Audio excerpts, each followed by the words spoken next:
आज के इस सेशन में हम डिस्कस करेंगे LaTeX programming for research manuscript writing. आपने देखा होगा कि इंटरनेशनल कॉन्फ्रेंसेस में कई जो स्पेशलाइज्ड इंटरनेशनल कॉन्फ्रेंसेस हैं, इंटरनेशनल जर्नल्स हैं, वहाँ पर जो रिसर्च पेपर्स हैं, जो आर्टिकल्स हैं, these are asked in LaTeX format.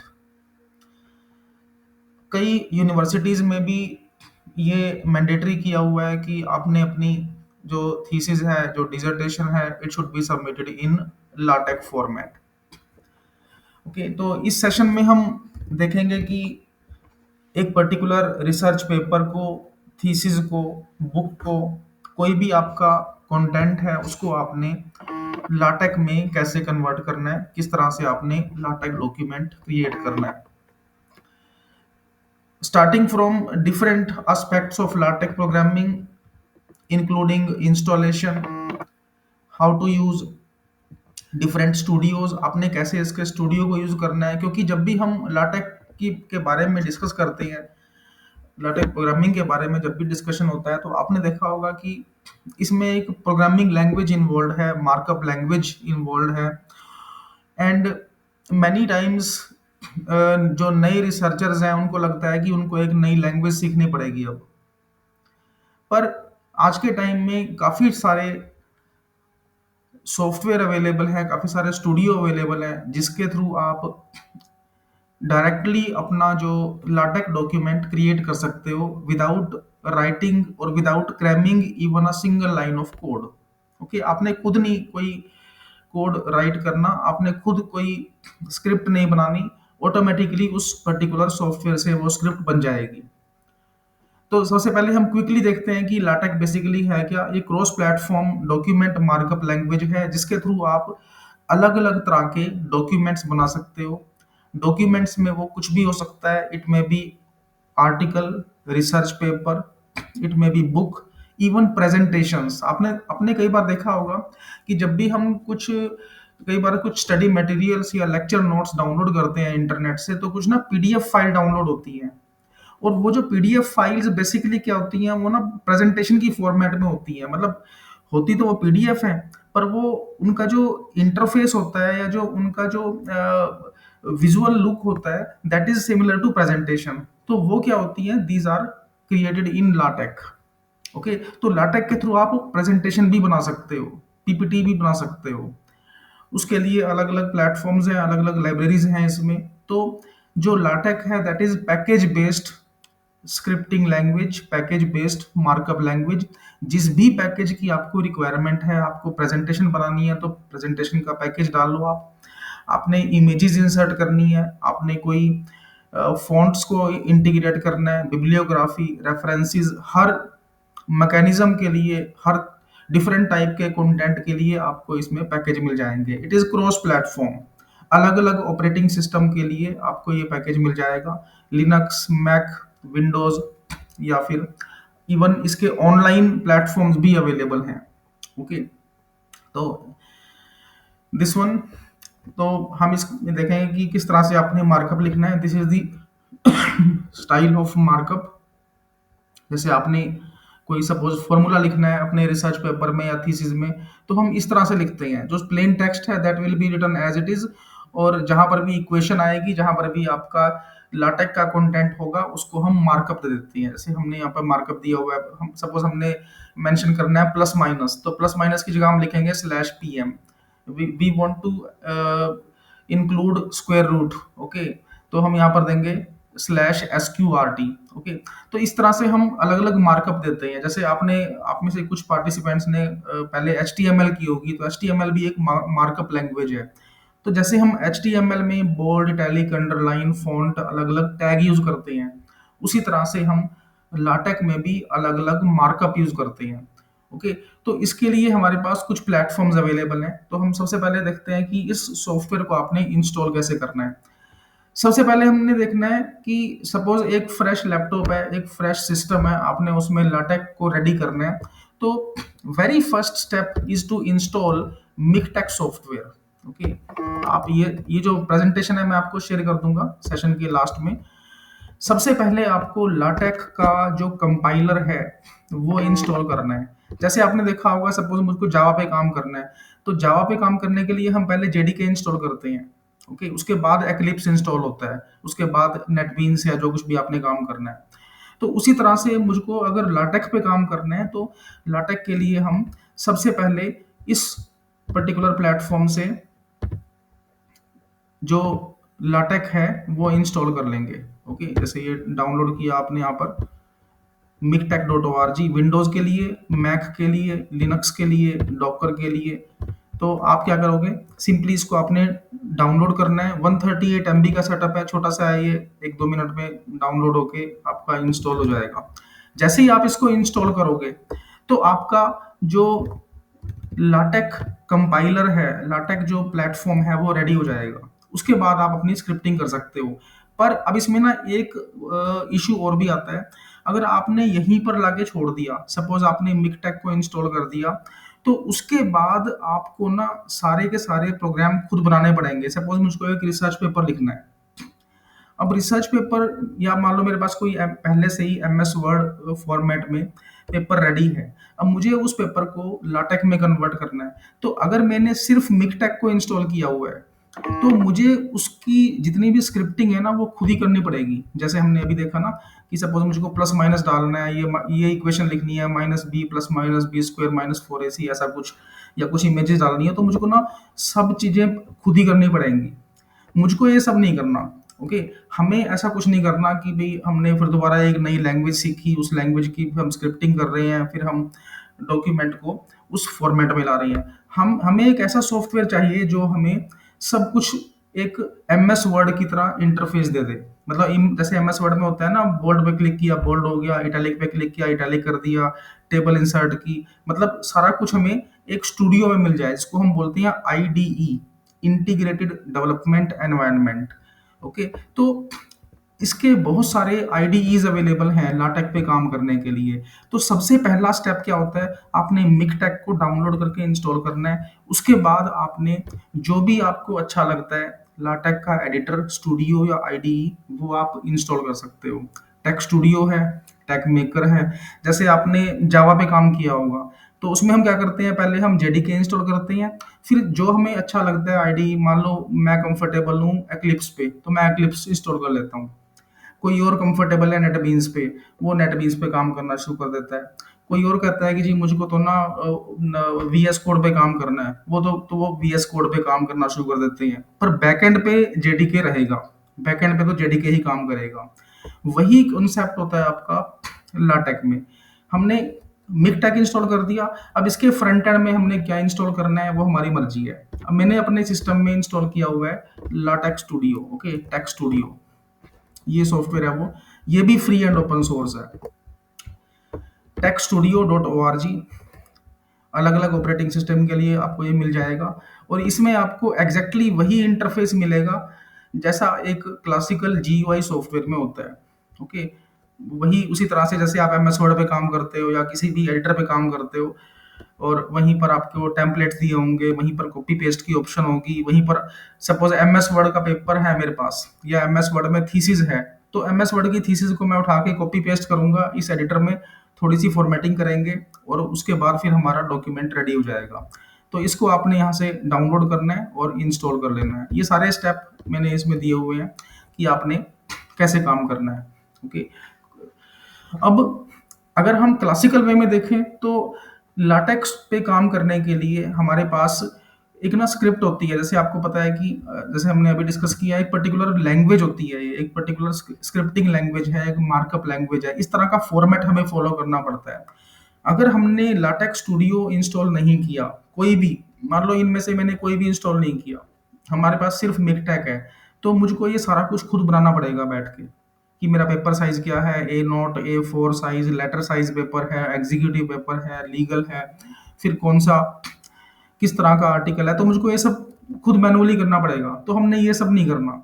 हमने क्या करना है, ये सारा काम हमने ऑटोमेट करना है, ये सब काम हमने देना है एक सॉफ्टवेयर को। तो ये सॉफ्टवेयर मैंने पहले से इंस्टॉल किया हुआ है, ये है आपका टेक्स्ट स्टूडियो। ओके, जैसे आप इसको इंस्टॉल करोगे तो इस तरह से आपको ये मिल जाएगा। टेक स्टूडियो फ्री सॉफ्टवेयर है, जैसे हमने अभी दिखाया आपको। techstudio.org, अगर आपने टेक मेकर पे काम करना है तो टेक मेकर पे भी कर सकते हो। बहुत सारे सॉफ्टवेयर है, थाउजेंड्स ऑफ सॉफ्टवेयर। तो जिसमें भी आप कंफर्टेबल हो, जो भी आपको अच्छा लगता है लुक एंड फील में, आप उसको डाउनलोड करके इंस्टॉल कर सकते हो। टेक मेकर है, टेक स्टूडियो है, इसी तरह से आपका यहाँ पर पूरी पूरी लिस्ट दी हुई है। टेक वर्क, अगर आपने इनमें से किसी पे भी काम नहीं करना तो आप ऑनलाइन भी कर सकते हो। काफी सारे ऑनलाइन एडिटर्स भी अवेलेबल हैं जिसमें आपको कुछ कुछ इंस्टॉल भी नहीं करना पड़ता। वही मैं आपको बता दूंगा उसमें। जैसे ओवरलीफ के नाम से एक प्लेटफॉर्म आता है, तो ओवरलीफ में क्या होता है कि आपको कुछ इंस्टॉल नहीं करना पड़ता, बस अपना लॉगिन करो। आपका पेपर भी ऑनलाइन वहां पर मैनेज होगा। आप उस पेपर को शेयर भी कर सकते हो कहीं पर भी। ओके, तो इस तरह से काफ़ी सॉफ्टवेयर मिल जाएंगे आपको। तो अब जैसे एक सॉफ्टवेयर हमने पहले से यहाँ पर लोड किया हुआ है, ये है जैसे टैग मेकर, इसको मैं दिखा देता हूँ आपको क्विकली। और इसी तरह से ये है आपका ओवरलीफ है। ओके, टेक वर्क्स भी है काफ़ी, ये भी एक काफ़ी पॉपुलर सॉफ्टवेयर है, टेक वर्क्स।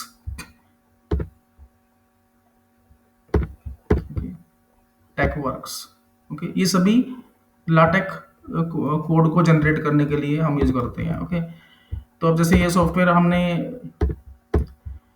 टेक स्टूडियो को लोड किया अपने सिस्टम पे। अब इस आपके पास ऐसा कुछ इंटरफेस आएगा, ये आपका फर्स्ट स्क्रीन आएगा लाटेक स्टूडियो, टेक स्टूडियो का। अब यहाँ पर मुझको एक पेपर लिखना है, ये सभी को विजिबल है, विजिबल और ऑडिबल है सभी को। Yes sir, yes sir. अब इसको ध्यान से, अब इसको देखना। जैसे मैं एक पेपर लिखता हूँ यहाँ पर, तो जैसे इसका इंटरफेस आपको कुछ कुछ एमएस वर्ड की तरह या किसी जीयूआई सॉफ्टवेयर की तरह लग रहा होगा। तो फाइल, अब देखो फाइल, न्यू और न्यू फ्रॉम टेम्पलेट। तो हम यहाँ से स्टार्ट करते हैं, आपके लिए इजी रहेगा समझना है इसको। New from template. अब मुझे क्या काम करना है, मुझे आर्टिकल लिखना है। देखो आर्टिकल पे क्लिक किया तो यहाँ पर आर्टिकल का एक प्रीव्यू आ गया हमारे पास कि किस तरह से हमारा पेपर लिखा जाएगा। उसमें एब्स्ट्रैक्ट है, फिर सेक्शंस बने हुए हैं, अलग अलग सब सेक्शन बने हुए हैं। फिर ये आर्टिकल है आपका। आपने 2 कॉलम में लिखना है, सिंगल कॉलम में लिखना है, वो सब। अगर आपने प्रेजेंटेशन बनानी है तो बीमर, उसके लिए होता है बीमर। आपने देखा होगा कई जो इंटरनेशनल जो ऑथर्स की या जो फॉरेन प्रोफेसर्स की जो प्रेजेंटेशंस हैं वो ऐसी ऐसी कुछ दिखती हैं, वो इस तरह से होती हैं। अगर आप उसको नेक्स्ट प्रीवियस करोगे ना तो उसमें बटन्स भी काम करते हैं। तो वो सारे जो बटन्स हैं, वो सब जो लिंक्स हैं, वो सब इसमें बन जाते हैं बीमर में। बुक, आपने लेटर बनाना है, अपने सीवी बनाना है, इवन सीवी भी बना सकते हो आप। ओके, प्रोस्पर है आपका रिपोर्ट। किस तरह से, जैसे हम यहाँ से स्टार्ट करते हैं रिसर्च पेपर से। ओके, अब जैसे जैसे ही हमने यहाँ पर नया रिसर्च पेपर लिया, अब देखो यहाँ पर ऑटोमेटिकली ये कोड बना हुआ आ गया। अब मैंने कुछ नहीं किया, मैं इसको रिपीट कर देता हूँ प्रोसेस को।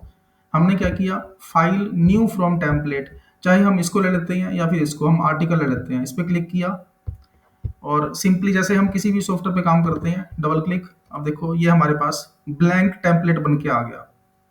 अब देखो ये सब, अगर मान लो मैं लाटेक स्टूडियो इंस्टॉल नहीं करता तो मुझको ये सब खुद ही करना पड़ेगा, जैसे हम जावा में करते हैं, आपने देखा होगा। अब मान लो हम एक्लिप्स पे काम नहीं कर रहे, मान लो हम नेटबीन्स पे काम नहीं कर रहे, तो हमें सब कुछ खुद ही लिखना पड़ता है। अगर हमने नेटबीन्स पे काम किया हुआ है, अगर हम एक्लिप्स पे करते हैं तो आपने देखा होगा जैसे हम डॉट प्रेस करते हैं वो सारे फंक्शन दिखा देता है उससे मिलते जुलते। फिर हमने दोबारा डॉट प्रेस किया, वो सब दिखा देगा कि इसमें अब क्या अप्लाई हो सकता है। अब यहाँ पर भी उसी तरह से है। जैसे ही हमने न्यू फ्रॉम टेम्पलेट लिया तो इसने बता दिया कि इसमें ये फॉर्मेट है। अब एब्स्ट्रैक्ट, अब देखो आर्टिकल, अब टाइटल, मान लो मेरा टाइटल क्या है पेपर का, suppose effective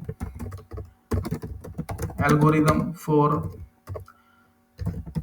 medical image analysis. Okay, वैसे ही बस रैंडमली मैं कुछ लिख रहा हूँ ताकि आपको कुछ दिखा सकूँ। ओके, तो टाइटल, ये मेरे पेपर का टाइटल है, इसको हमने सेव कर दिया डेस्कटॉप पे। ये हमारा जो डॉक्यूमेंट है देखो .tx एक्सटेंशन में सेव हो जाएगा। ये सेव कर दिया हमने यहाँ पर, और यस। ओके, अब ये हमारा पेपर टाइटल है। अब चाहे आपके पास कोई research paper MS word file में है तो वहां से कॉपी करके यहाँ पे पेस्ट कर दो। अब ऑथर क्या है आपका, ऑथर नेम आप दे दो यहाँ पर, जो भी ऑथर नेम है, जो भी क्रेडेंशियल्स हैं, जो भी आपका एफिलिएशन है वो आप दे सकते हो। बिगिन एब्स्ट्रैक्ट, अब एब्स्ट्रैक्ट मैं वैसे नेट से मैं कुछ कॉपी कर लेता हूँ ताकि हम कुछ डेटा ले सके यहाँ पर। ओके, ताकि हम कुछ यहाँ पे फिल कर सके। तो अब जैसे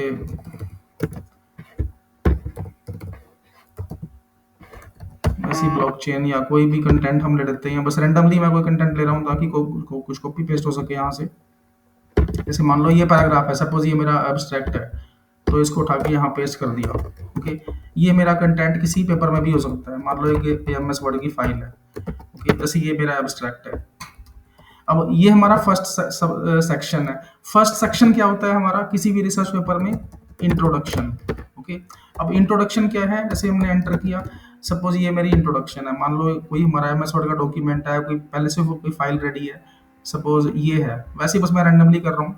ओके, चाहे आप एमएस वर्ड से कॉपी करो या कहीं से भी, सपोज ये हमारा, मान लो ये हमारी इंट्रोडक्शन है, ये हमने कंटेंट ले लिया, ये सिर्फ डेमो पर्पज के लिए है जो हम नेट से डेटा कॉपी पेस्ट कर रहे हैं। ओके, अब सपोज इतना कंटेंट हमने ले लिया जिसमें सिर्फ एब्स्ट्रैक्ट, जिसमें पेपर का नाम है, या फिर हम इसको ऐसे ले लेते हैं, ब्लॉकचेन टेक्नोलॉजी एंड की एस्पेक्ट्स। ओके, सपोज ये पेपर जैसे ब्लॉकचेन का ही है तो हम उसी का दे देते हैं टाइटल, ब्लॉकचेन टेक्नोलॉजी एंड की एस्पेक्ट्स। ओके, ये पेपर टाइटल है, ऑथर हमने दे दिया कुछ भी, और उसके बाद फिर हमारा एब्स्ट्रैक्ट आ गया, इंट्रोडक्शन में हमने इतना डाल दिया। अभी हम इसको कंप्लीट करेंगे पेपर को, अभी सिर्फ इतना देखते हैं। अब ये हमारा पेपर, हमने कुछ कंटेंट डाल दिया, अब हम इतने की टेस्टिंग करते हैं जितना हमने अब तक काम किया है। तो देखो यहाँ पर लिंक दिया हुआ है कंपाइल का, कंपाइल, जैसे ही हम इसे कंपाइल करेंगे तो हमें हमें बता देगा कि ये जो हमने फॉर्मेट बनाया है ठीक है या नहीं, तो ये ठीक है। देखो ओके, कोई इसमें इशू नहीं है, प्रोसेस एग्जिटेड नॉर्मली। अब हम इसको रन करेंगे, बिल्ड एंड व्यू। जैसे हमने इसे क्लिक किया तो देखो राइट हैंड साइड में पेपर आ गया हमारे पास। तो देखो इसमें डेट भी लिखी आ गई आज की, कितने प्रोफेशनल वे में, जैसे हमने डेट डाली नहीं है इसमें, पर फिर भी पेपर जो डेट लिखी आ गई। देखो एब्स्ट्रैक्ट ऑटोमेटिकली सेंटर में आ गया यहाँ पर, जो एक प्रोफेशनल पेपर में होता है। और देखो ये एब्स्ट्रैक्ट जो हमने कॉपी किया था वो हमारा एक पैराग्राफ में, और देखो इंडेंटेशन कितनी प्रोफेशनल है इसकी, ऑटोमेटिकली कितनी कितने एक इफेक्टिव वे में प्रेजेंट हो रहा है। ये हमने यहाँ पर कुछ भी नहीं दिया हुआ कि कहाँ पे टैब लगाना है, हमने यहाँ पर सिर्फ एब्स्ट्रैक्ट कॉपी पेस्ट किया है, हमने यहाँ पर सिर्फ इंट्रोडक्शन कॉपी पेस्ट की है अपने किसी दूसरे डॉक्यूमेंट में से, इसने अपने आप फॉर्मेटिंग कर दी। अब एक बात आप और देखो इसमें ध्यान से, कि यहाँ पर नंबर 1 इंट्रोडक्शन दिया हुआ है, पर हमने यहाँ तो कहीं दिया ही नहीं हुआ इंट्रोडक्शन नंबर 1। तो इसका मतलब क्या हुआ कि जो लाटेक्स है वो नंबरिंग अपने आप कर देता है।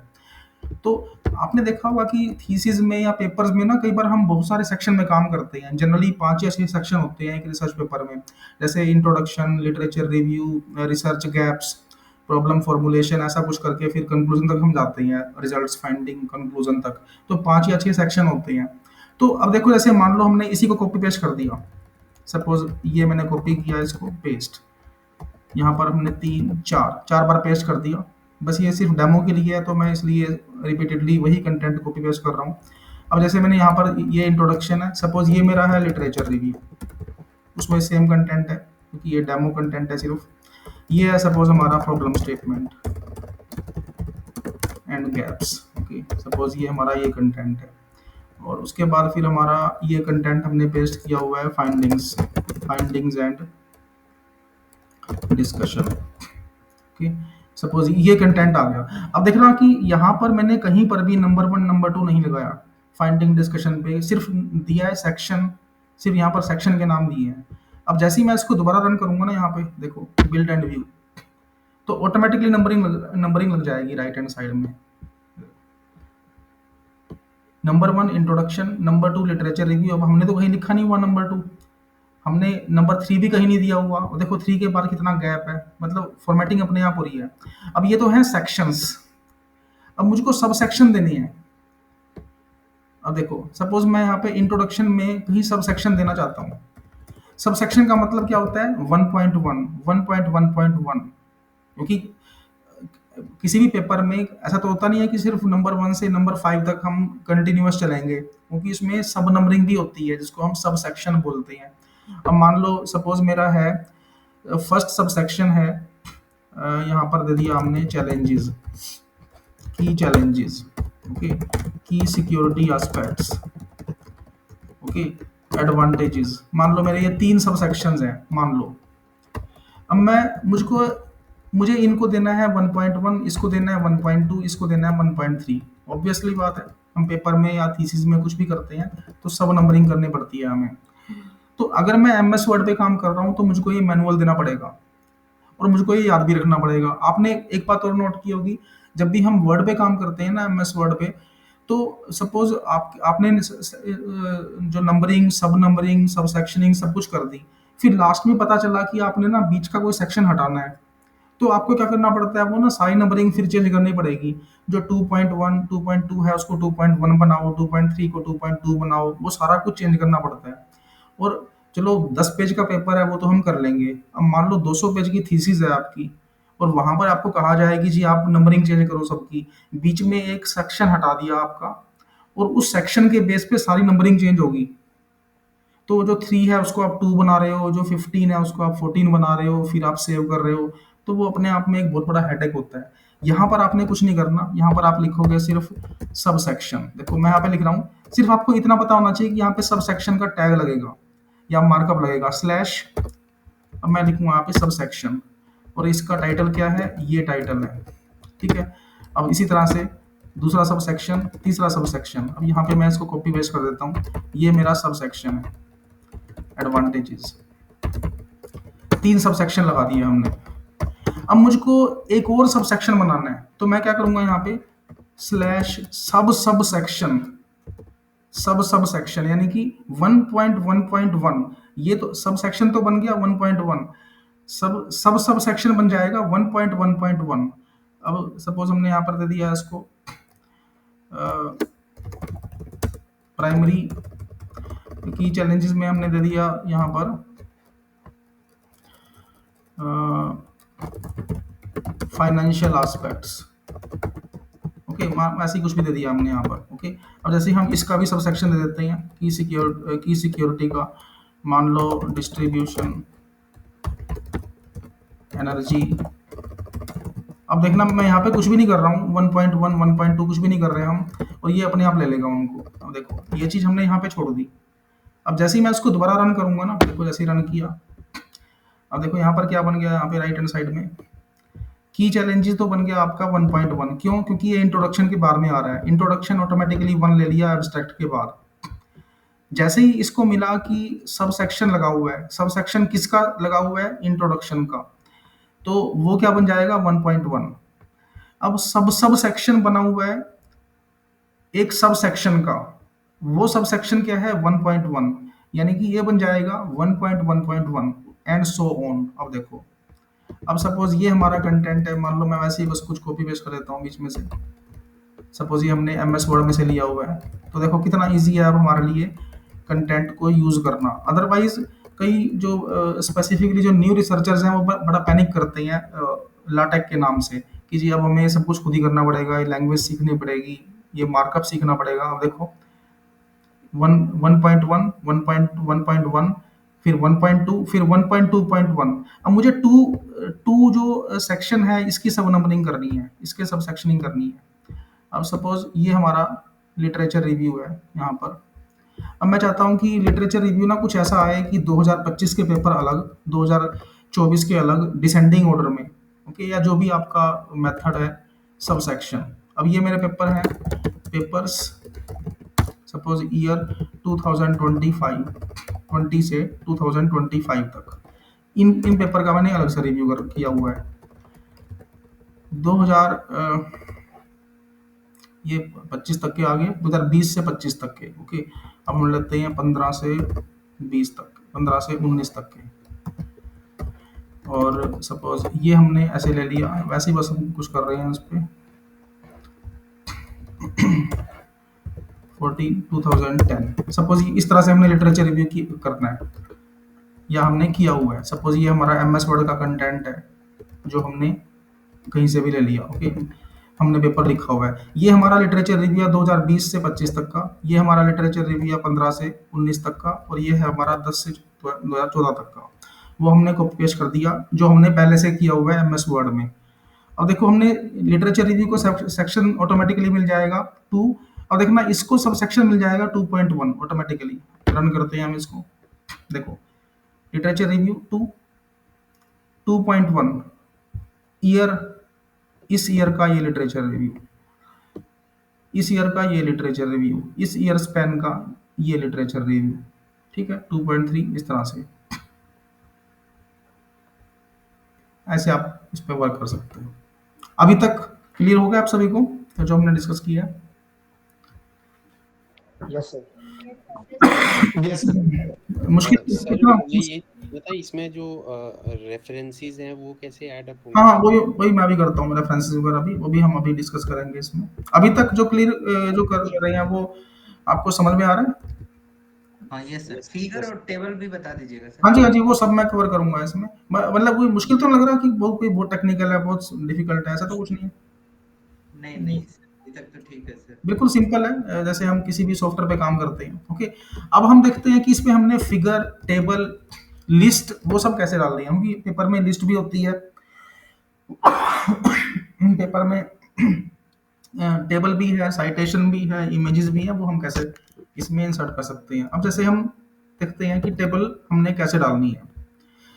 अब सपोज हमने यहाँ पर टेबल इंसर्ट करनी है, तो टेबल इंसर्ट करने का ना इसमें एक तो ये मेथड है। जैसे आप यहाँ पर आएंगे, यहाँ पे एक पूरा देखो पूरा मार्कअप दिया हुआ है। जैसे लिस्ट बनानी है आपने, टेबल बनाना है आपने, देखो ये है टेबुलर बिगिन टैबिंग, इस तरह से आपने बॉक्सेस बनानी है। इस टेबल बनाने का एक सबसे इजी मेथड है, वो मैं आपको बता देता हूँ, that is with third party tool. तो उसके लिए मैं आपको एक सॉफ्टवेयर बताता हूँ, वो भी फ्रीली अवेलेबल है। ला टेबल के नाम से एक सॉफ्टवेयर आता है, ला टेबल डॉट ई एक्सी। इसका मैं आपको लिंक दे दूंगा, ये अलग से मिल जाएगा आपको। जैसे मैं इस पर डबल क्लिक करता हूँ, छोटी सी फाइल है ये, 976 KB की फाइल है। ये है आपकी ला टेबल। ओके, ये फ्री सॉफ्टवेयर है।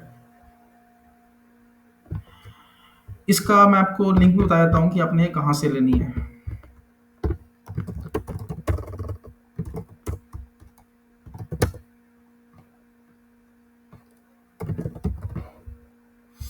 ये आपको यहाँ से मिल जाएगा, ला टेबल।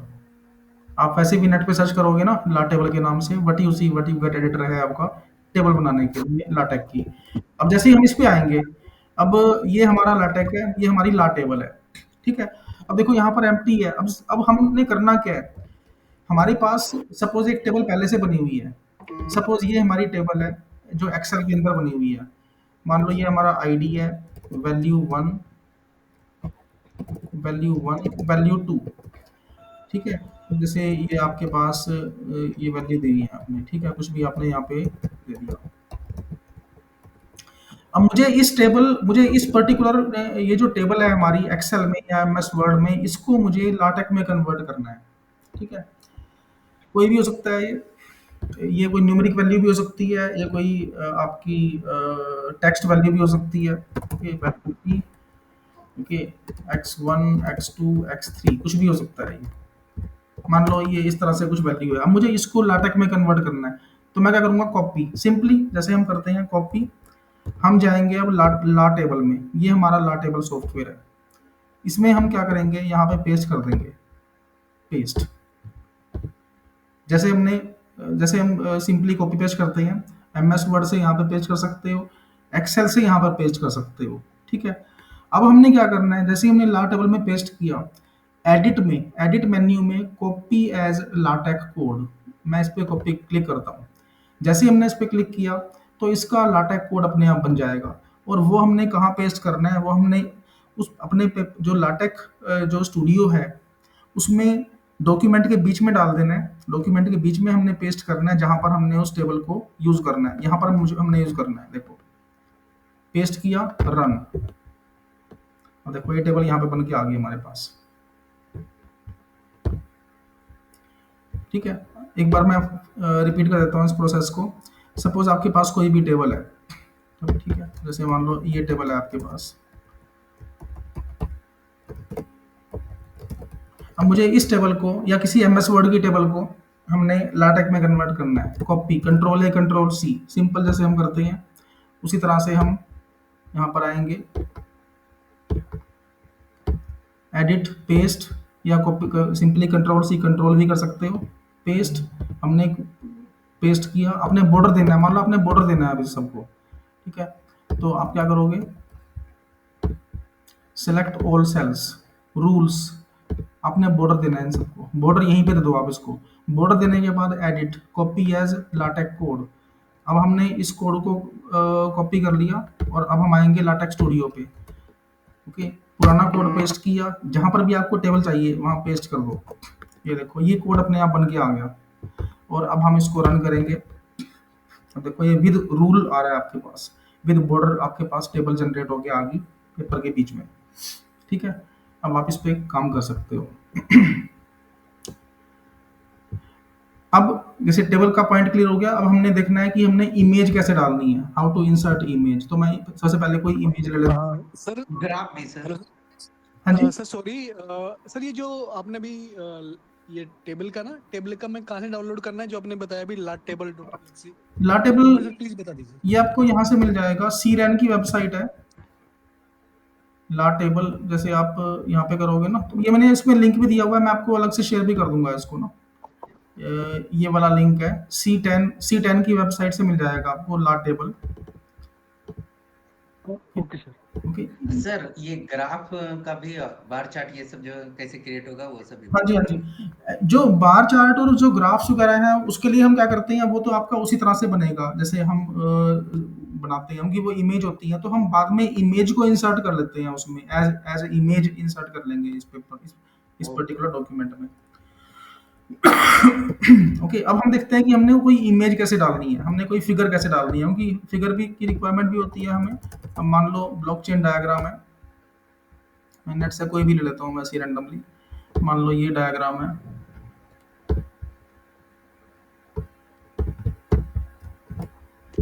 वैसी कोई इमेज रैंडमली हम पिक कर लेते हैं।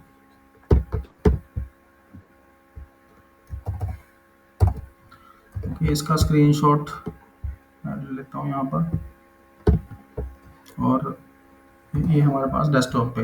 अब इसको हमने डेस्कटॉप पे ले लिया, ये हमारी इमेज है। अब मुझे इस इमेज को, इस पर्टिकुलर डायग्राम को हमने अपने लाटेक्स डॉक्यूमेंट में इंसर्ट करना है। ओके, तो अब हम क्या करेंगे, अब हम उसी उसी तरह से यहाँ पर जाएंगे अपने लाटेक्स स्टूडियो में, जो भी आपका स्टूडियो है, जो भी आपका आईडी है।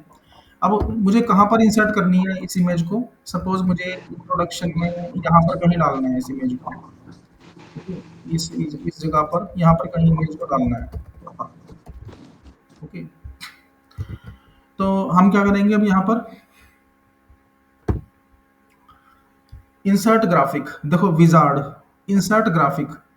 ओके, हमने टेबल इंसर्ट करनी है तो quick tabular, quick tabbing, array, insert graphic. अभी हम ग्राफिक इंसर्ट कर रहे हैं, इंसर्ट ग्राफिक क्लिक किया। अब मुझे कौन सी फाइल, तो हम उसी तरह से जैसे हम फाइल कोई भी ब्राउज करते हैं, स्क्रीनशॉट। ओके, अब कितनी हाइट विड्थ है यहाँ पर आप दे सकते हो, अदरवाइज वो जितनी हाइट विड्थ है उतनी ही ले लेगा। ओके, क्या क्या उसकी कैप्शन होगी। अच्छा, एक बात आपने और देखी होगी कि जो कैप्शन होती है ना, ग्राफ जो ग्राफ है, इमेज है, हमेशा उसके नीचे लिखी जाती है, हमेशा बिलो ग्राफिक होती है। और जो कैप्शन होती है टेबल की, वो हमेशा ऊपर होती है।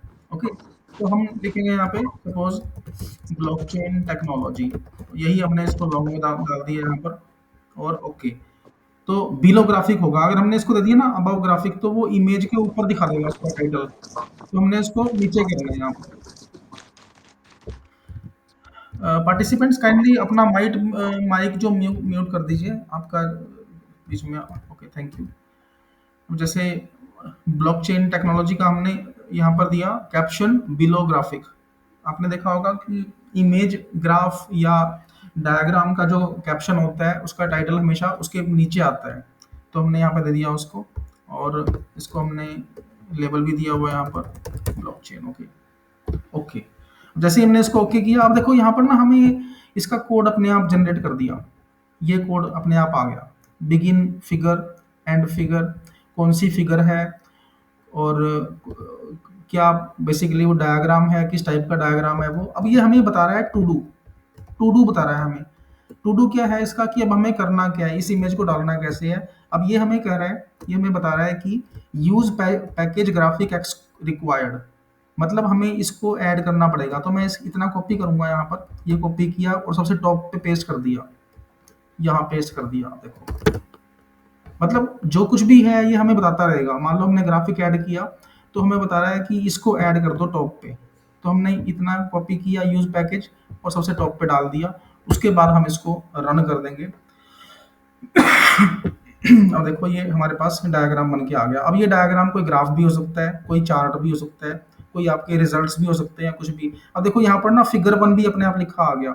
अब देखो यहाँ पर हमने कहीं पर भी फिगर 1 नहीं लिखा हुआ, ये अपने आप उठा लेगा जितने भी फिगर्स हैं। मान लो आपके पेपर में 50 फिगर्स हैं, तो नंबर 1 नंबर 2 अपने आप ले लेगा फिगर 1, 50 फिगर 1 से फिगर 50 तक। ठीक है, ये देखो फिगर 1 दिस वन। तो अगर हम यही काम करते हैं ना एमएस वर्ड में, मान लो 20-25 फिगर आपको डालनी पड़े और फिर बीच में आपको कहा जाता है कि जी आप ना वो जो फिगर नंबर 5 है उसको डिलीट कर दो, उसकी जरूरत नहीं है।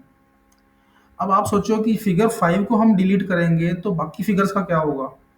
जो फिगर 5 आपने डिलीट की तो 6 को 5 बनाना पड़ेगा, 7 को 6 करना पड़ेगा और वो सारी फिगर्स तक करना पड़ेगा आपको पूरा। मतलब वो कितना बड़ा हेडेक वाला काम हो जाएगा हमारे लिए मैनुअली, कि हम सारी फिगर्स को चेंज कर रहे हैं। मान लो 15 मान लो आपकी थीसिस में 70-80 फिगर्स हैं। अब आपको कहा जाता है कि जी बीच में से कोई फिगर है वो हटा दो, उसकी जरूरत नहीं है। तो आप सारी फिगर्स की नंबरिंग चेंज कर रहे हो, फिर सारा टेबल ऑफ कंटेंट चेंज कर रहे हो, फिर लिस्ट ऑफ फिगर चेंज कर रहे हो। तो कितनी अपने आप में वो एक हेडेक वाला काम हो जाएगा। यहाँ पर आपको कुछ नहीं करना। ओके, अब जैसे मान लो यही फिगर हम दोबारा कर देते हैं। सपोज ये मैं पेस्ट कर देता हूँ, एक और हम फिगर लेते हैं डेमो के लिए। सपोज ये आपकी फिगर है। ओके, मान लो ये हमने फिगर ली, दो हम फिगर लेते हैं।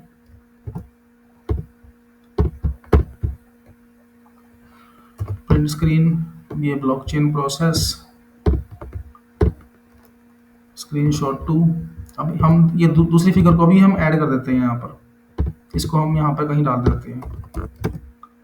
ये विजार्ड इंसर्ट ग्राफिक फिगर 2, ये स्क्रीनशॉट हमारा दूसरे वाला आ गया। ये है हमारा ब्लॉकचेन इन फाइनेंस। ओके, अब ये हमने दो फिगर डाल दी यहाँ पर। अब ये हमें दोबारा नहीं बोल रहा कि आप टू डू आपने ग्राफिक एक्स ऐड करना है, क्योंकि इसको पता है कि हमने पहले से ऐड कर दिया वो। अब मैं इसको रन करता हूँ। अब देखो ये फिगर 1 है, अब ये फिगर 2 अपने आप लग जाएगा इसको। ये देखो फिगर 2 को नंबर अपने आप लग गया। अब अगर मैं फिगर 1 को डिलीट कर देता हूँ ना, तो फिगर 2 का फिगर 1 अपने आप बन जाएगा। मान लो ऐसे ऐसी 10-15 फिगर है हमारे डायग्राम हमारे पेपर में या थीसिस में तो काफ़ी सारी होती हैं, क्योंकि रिजल्ट्स में ही 50-60 फिगर बन जाती है वहाँ। तो वहाँ पर अगर मान लो आपको किसी फिगर को हटाना पड़ गया बीच में से, तो सारी सबकी नंबरिंग चेंज होती है। फिर वो 10 को 9 बना रहे हो, 11 वाले को 10 बना रहे हो, फिर ऐसे काफ़ी बड़ा एक हेडेक वाला काम होता है। तो ऐसे आपने कर दिया। अब देखो मुझे इसकी टेबल ऑफ कंटेंट बनाना है। अब सपोज ये मेरी थीसिस है या डॉक्यूमेंट है, मुझे इसका टेबल ऑफ कंटेंट बनाना है। तो मैं यहाँ पे क्या लिखूंगा, या उससे पहले हम बनाते हैं list of figures slash list of figures. ये देखो मैंने सिर्फ इतना लिखा है, यहाँ पर हम कुछ नहीं कॉपी पेस्ट कर रहे। एमएस वर्ड में हमें खुद करना पड़ता है कि एक तरफ तो हम खाली डॉक्यूमेंट लेके बैठ जाते हैं, दूसरी तरफ हम फाइल खोलते रहते हैं कि फिगर 1 पेज नंबर कौन से में है, फिगर 2 कौन से पेज नंबर पे है। यहाँ पर हम कुछ नहीं कर रहे, यहाँ पर हमने सिर्फ एक वर्ड लिखा है, एक टैग लगा दिया, यहाँ पर एक मार्कअप लगा दिया लिस्ट ऑफ फिगर्स। और अब हम इसको रन करते हैं। अब देखना क्या होगा। अब देखो यहाँ पर ऑटोमेटिकली इसने उठा लिया कि फिगर 1 जो है, देखो लिस्ट ऑफ फिगर्स का हेडिंग भी इसने अपने आप दे दिया। और इसको पता है कि लिस्ट ऑफ जो फिगर 1 है वो पेज नंबर 2 पे है। और इतने सारे डॉट डॉट डॉट डॉट ये जो होते हैं ना, आपने देखा होगा एमएस वर्ड में हमें ये काम करने के लिए भी काफ़ी टाइम लगाना पड़ता है। हम हाथ मैनुअली करते हैं नंबर 1, फिर बहुत सारे डॉट डॉट, या कई बार टेबल में बना देते हैं। एक टेबल एक सेल तो सिर्फ वो डॉट डॉट के लिए होता है, ताकि वो अलाइनमेंट ठीक से बनी रहे। यहाँ पर हमने कुछ नहीं किया, सिर्फ इतना दे दिया इसको कि लिस्ट ऑफ फिगर्स। और इसको पता है कि लिस्ट ऑफ फिगर हमेशा एक सेपरेट पेज में होती है। देखो एक अलग से पेज दे दिया इसने लिस्ट ऑफ फिगर का। नंबर 1 कौन सी है, अगर मैं फिगर की शफलिंग कर देता हूँ ना, मान लो फिगर 2 को ऊपर ले आता हूँ, फिगर 1 के नीचे, फिगर 2 जो है फिगर 1 के ऊपर आ जाती है, तो ऑटोमेटिकली ये शफलिंग हो जाएगी यहाँ पर भी पेज नंबर की भी। अब ये तो है लिस्ट ऑफ फिगर्स। अब मैं यहाँ पे देता हूँ स्लैश टेबल ऑफ कंटेंट्स। हम यहाँ पर कुछ नहीं कॉपी पेस्ट कर रहे, चैप्टर 1 क्या है, 1.1 क्या है, 1.2 क्या है, हमने सिर्फ इतना लिख दिया स्लैश टेबल ऑफ कंटेंट्स और रन। अब देखना क्या होगा, लिस्ट ऑफ फिगर्स कंटेंट्स। अब देखो यहाँ पर इसने अपने आप कर दिया कि इसको पता है कि यहाँ पर इंट्रोडक्शन सेकंड में है, की चैलेंजेस, देखो इंडेंटेशन अपने आप लग गई। मतलब ये अदरवाइज ये काम करना मैनुअली एमएस वर्ड में आपको पता ही है कितना टाइम लगता है, और अगर कोई बीच डॉक्यूमेंट के बीच में कुछ चेंज करना पड़ जाए तो ये सब कुछ चेंज हो जाता है, सारी नंबरिंग चेंज होगी, सारी फॉर्मेटिंग चेंज होगी, और कितना टाइम लगता है, और उसमें लर्निंग कुछ भी नहीं। सबसे बड़ी बात होती है कि हम कुछ कर रहे हैं ना, तो उसमें लर्निंग भी तो होनी चाहिए ना। अब मान लो मैं फिगर 3 को 2 बना दिया, 2 को 1 बना दिया, फिर यहाँ पे बैठ के हम मैनुअली डॉट डॉट लगा रहे हैं बहुत सारे, फिर हम अलग अलग फॉर्मेटिंग कर रहे हैं, तो उसमें लर्निंग तो कुछ भी नहीं हुई। वो सिर्फ एक फ्रस्ट्रेटिंग टास्क होता है, जिसको आप क्लैरिकल टास्क बोल सकते हो, कुछ भी। कई बार हम ये काम किसी और को दे देते हैं कि तू ही कर ले बैठ के वाला काम, ये। पर वो काम, पर थीसिस के केस में हम ये काम भी नहीं दे सकते किसी को, क्योंकि हमारा प्राइवेट वर्क होता है, बहुत पर्सनल वर्क होता है आपका रिसर्च का। ओके, यहाँ पर देखो, अब मान लो मैं यहाँ पर कुछ भी चेंज कर देता हूँ। सपोज हमने यहाँ पर एक और सब सेक्शन ऐड कर दिया, मान लो ये कॉपी पेस्ट कर दिया हमने, तो automatically list of figures, list of table, सब कुछ चेंज जाएगा। सबके जो नंबरिंग है चेंज आएगी। जैसे मैंने 4-5 बार कॉपी पेस्ट कर दिया 4-5 बार मैंने पेस्ट कर दिया वो। ओके, तो इसका मतलब है कि पेज नंबर चेंज हो गए सबके। तो मैं जैसे रन करूंगा इसको, अब देखो जैसे हमने इसको रन किया तो देखो सबकी नंबरिंग चेंज होगी। की चैलेंजेस अब 4-5 बार आ गया, वो कौन कौन से पेज पे है, ये देखो यहाँ पर ये किस किस पेज पे आ रहा है, सारा कुछ पूरी की पूरी शफलिंग होगी यहाँ पर। मतलब हमें इस पूरे कंटेंट पर कुछ करने की जरूरत नहीं है। अब अपने लिस्ट को ऐड करना है, सपोज आपने लिस्ट डालनी है, उसी तरह से आप लिस्ट भी डाल सकते हो, उसी तरह से आप कोई भी नया कंटेंट ऐड कर सकते हो। ओके, सपोज हमने यहाँ पर देखो क्विक एरे आपने कोई टेबल बनानी है। ओके, से लिस्ट एनवायरनमेंट आपने itemised, list itemised enumerate, enumerate में होता है नंबर 1 नंबर 2। जैसे आइटमाइज, सपोज ये है आपका सिक्योरिटी,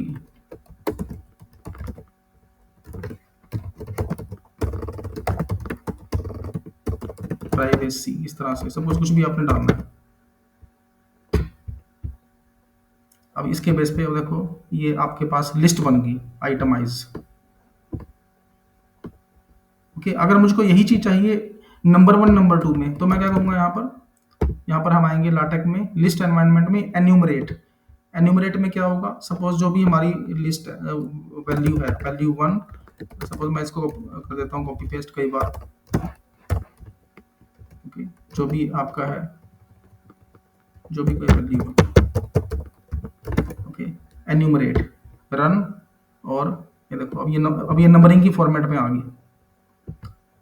इसको हम कोई हेडिंग भी दे सकते हैं।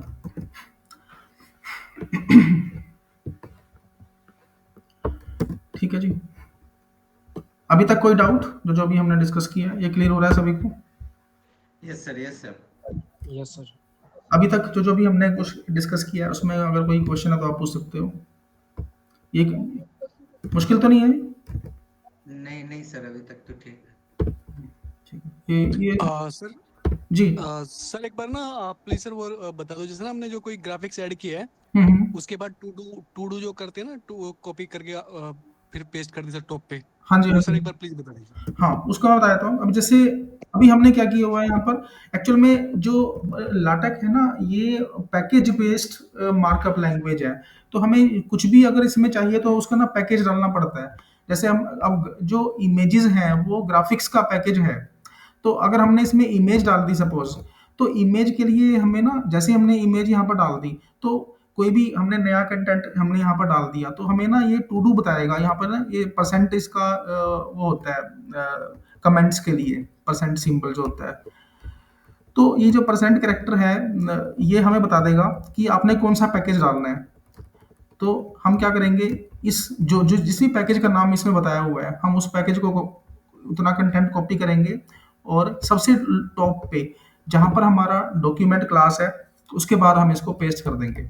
यहाँ पर हमारा कंटेंट ये पेस्ट हो जाएगा, उसके बाद चलेगा। अगर हमने यहाँ पर इसको सपोज ऐड नहीं किया, सपोज मैंने ऐड नहीं किया इसको और अब रन करता हूँ, तो ये मुझको एरर दिखा देगा।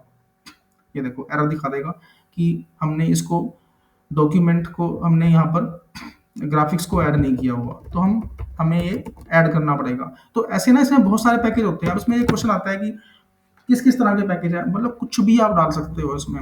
आपने कोई इलेक्ट्रिकल सर्किट डालना है, आपने किसी कोई पर्टिकुलर डायग्राम को आपने डालना है, तो वो भी आप डाल सकते हो। अब जैसे सब इसमें ना एक प्लेटफॉर्म है ओवरलीफ के नाम से। तो सपोज आपने इलेक्ट्रिकल सर्किट बनाना है, इलेक्ट्रिकल सर्किट, तो आप डायरेक्टली आप सर्च कर सकते हो ओवरलीफ।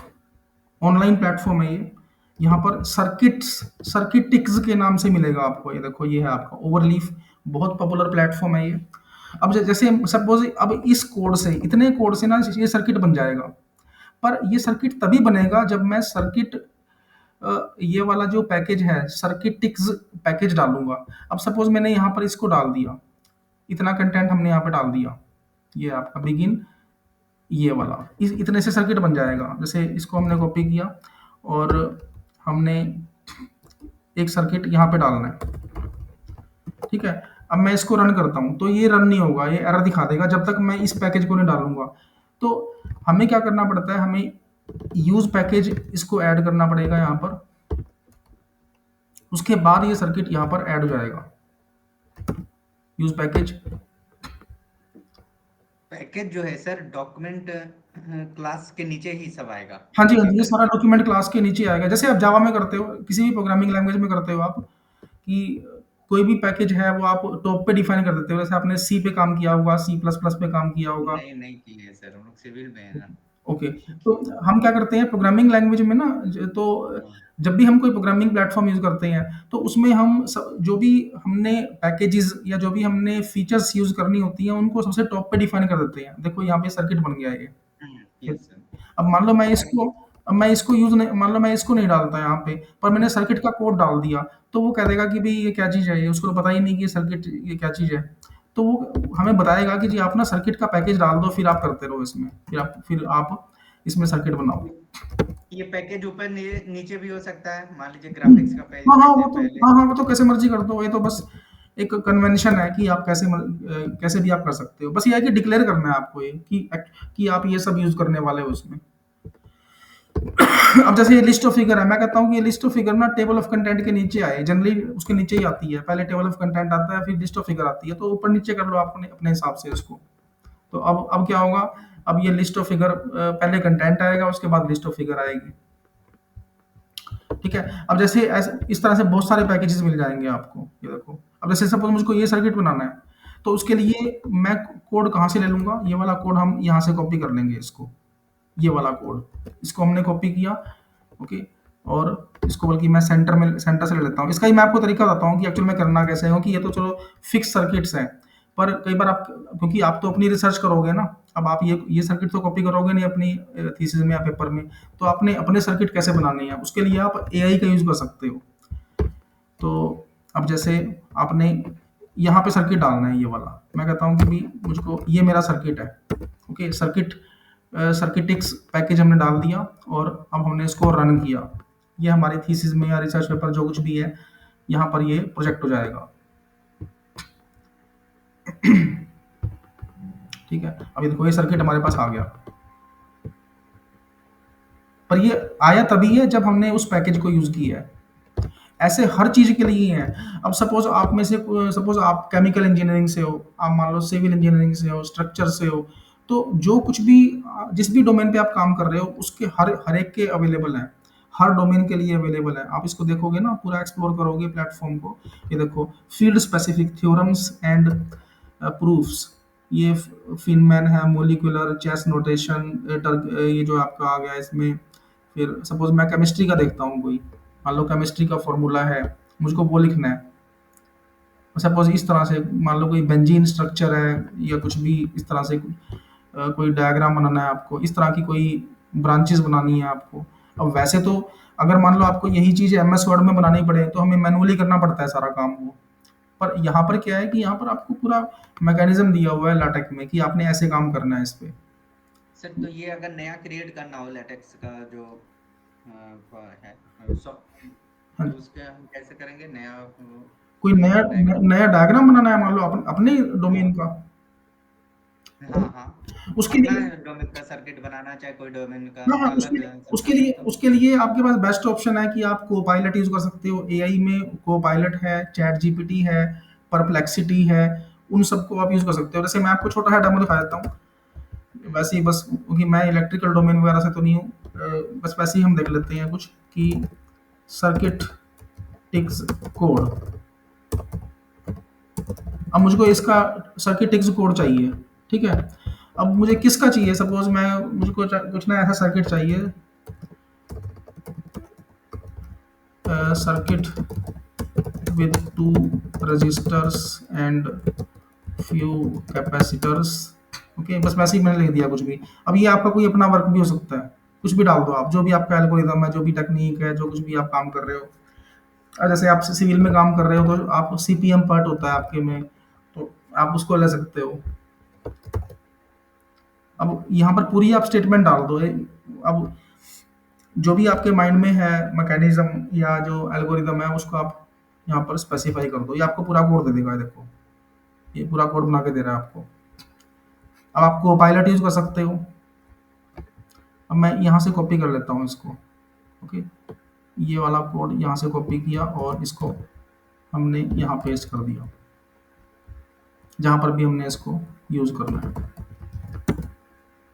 रन,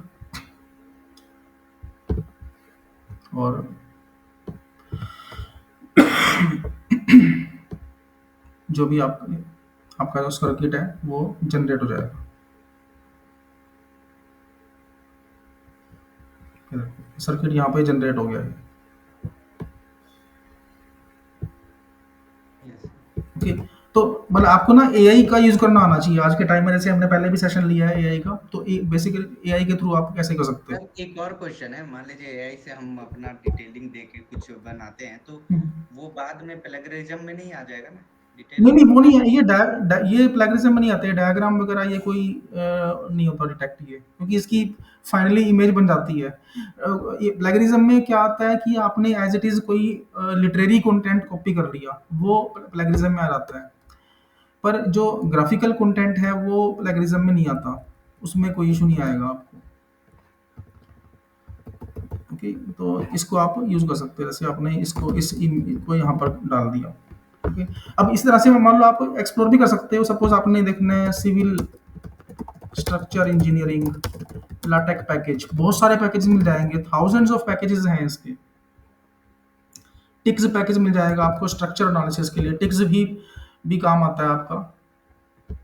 इस तरह की स्ट्रक्चर्स, अब आप जैसे सिविल से आपको ज़्यादा पता होगा कि ये एक्चुअल में वही है या नहीं, ऐसा कुछ ही होता है उसमें। हाँ सर, ये स्ट्रक्चर का लोडिंग हाँ, करता है। क्योंकि हमें तो इतना आइडिया नहीं है इन चीज़ों का, आपको ज़्यादा पता होगा। जैसे स्ट्रक्चर्स का है, अब मान लो मुझको इसका कोड चाहिए, वैसे चलो ये तो खैर चलो बना बनाया कोड है। अब आपकी कोई रिसर्च है, आप थीसिस कर रहे हो, अब आपको आपके माइंड में कोई डायग्राम है, आपने कोई डायग्राम बना रखा है, अब आपने उसका कोड जनरेट करना है, तो आप ऐसे कोड जनरेट कर लो उसका। अब ये ठीक है, ऐसा कुछ ही बनता होगा शायद आपके में ना, हाँ सर, यस सर, ये यस सर। 3D ये सपोर्ट कंस्ट्रक्शन या सब कुछ ही होगा। ओके, ये सर, तो यस। अब मुझको इसका कोड बनाना है, ये कोड बनाना है, तो हम क्या करेंगे, इसका ये पूरी जो प्रॉब्लम स्टेटमेंट है या जो हमारा जो सॉल्यूशन है उसको हम डिफाइन कर देंगे, और ये हमें कोड बना के दे देगा। तो टिक्स पैकेज है, ऐसे बहुत सारे पैकेज है, हर डोमेन के लिए मिल जाएंगे आपको। जैसे हमने जैसे यहाँ पे देखा कि आपने सपोज मैकेनिकल के लिए देखना है, इलेक्ट्रिकल के लिए है, अलग अलग लैंग्वेजेस के लिए आपको मिल जाएगा। देखो फील्ड स्पेसिफिक है आपका। एक ये पीजीएफ प्लॉट्स भी मिल जाएंगे आपको इसमें। इस तरह से जैसे आपको मैटलैब के जो प्लॉट्स होते हैं ना, वो आपको बनाने हैं, 2D 3D प्लॉट्स बनाने हैं आपको, वो भी आपको टिक्स के अंदर ही मिलते हैं इस तरह से। Okay sir.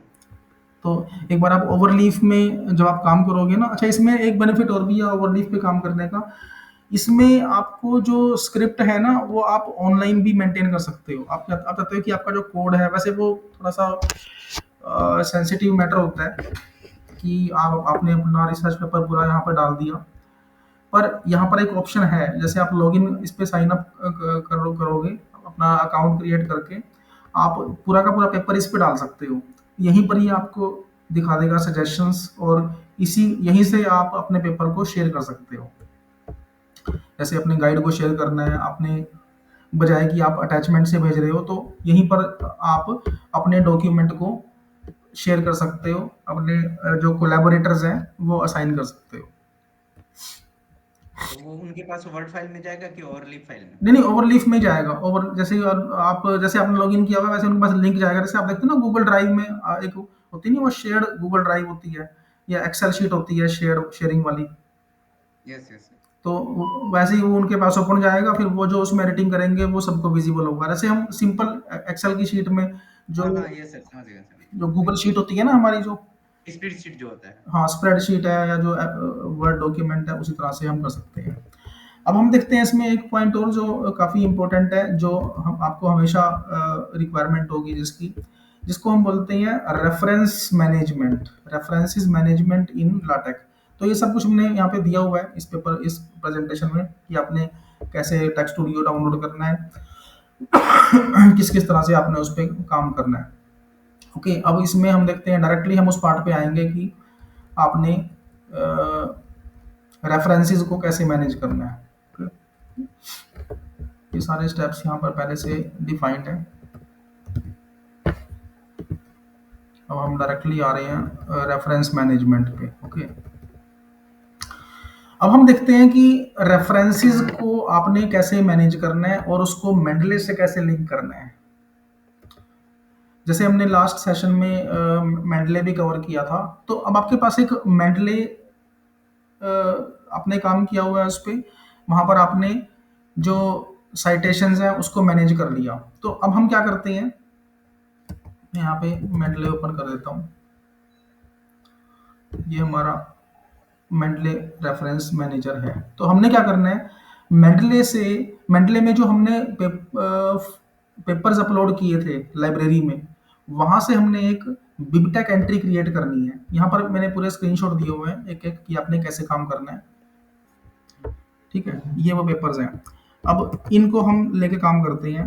Select all, copy as BibTeX entry, और यहाँ पर हमने पेस्ट किया इसको। इसको थोड़ा टाइम लगता है सिंक करने में, और फिर इसको हमने दे दिया माई बिब डॉट। नोटपैड में ही होगा सर ये? हाँ जी, नोटपैड में ही करना है हाँ ना हाँ, पेस्ट? नोटपैड में पेस्ट कर दोगे आप। इसको यहाँ भी कर दो पेस्ट, वैसे तो इसमें भी हो जाएगा। मान लो मैं कहता हूँ कि मुझको तो यहाँ पेस्ट करना है, हम यहाँ से इधर कर देते हैं लाटेक्स में पेस्ट, पर इसको सेव करना है आपने उसी एक्सटेंशन से, बिब एक्सटेंशन से ही। हम इसको कर देंगे माई बिब डॉट बिब। डेस्कटॉप पे हमने सेव किया इसको माई बिब डॉट बिब के नाम से। अब मैं देखता हूँ इसको, माई बिब डॉट बिब फाइल बनी है या नहीं। ये फाइल हमारी बन गई। ठीक है, अब इसमें 5 या 6 पेपर्स हैं हमारे। अब मैं इस फाइल को यूज़ करता हूँ। सबसे पहले हमने इस फाइल को यहाँ पे पिक कर लिया, और एक नए टेम्पलेट हम ले लेते हैं यहाँ पे, new from template article. Okay, अब हम यहाँ पर लेंगे बिब्लियोग्राफी स्टाइल, कौन सा है हमारा स्लैश, इसको हमने सेव किया डेस्कटॉप पे, माई बिब स्लैश बिब्लियोग्राफी। कौन सी फाइल है, माई बिब के नाम से है ये, और स्लैश बिब्लियोग्राफी स्टाइल है UNSRT,